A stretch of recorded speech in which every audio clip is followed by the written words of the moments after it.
Prima di cominciare qualsiasi restauro, prima cosa da fare, essenziale, è di trovare tutta la documentazione della macchina che si vuole restaurare. Documentazione che si può ricavare dai giornali specialisti, dall'uso e manutenzione che veniva fornito all'epoca dalla casa costruttrice, dal manuale officina, dal catalogo ricambi. Poi bisogna cominciare a fare tutte le fotografie, vettura completa, i particolari, il differenziale, il motore, la tappezzeria. Poi si comincia a smontare la macchina. Bisogna cominciare, prima cosa, chiamare il tappezziere che si smonti la tappezzeria.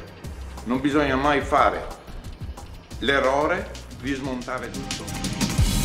Smonta il radiatore, comincia a smontare i parafanghi, il carrozziere si smonterà i parafanghi, il meccanico si smonterà il motore, il cambio, il differenziale. Fate attenzione che smontando l'impianto elettrico e tutte queste cose che abbiamo appena elencato, bisogna fotografare sempre, portare, perché l'impianto elettrico deve passare per i suoi.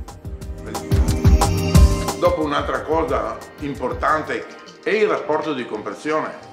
Il rapporto di compressione di un motore, di una macchina, nessuno lo guarda, nessuno lo sa. Sì, lo sanno quei meccanici che fanno i preparatori di macchina da corsa lo sanno, perché adesso si restaura il motore pensando sempre a una benzina moderna.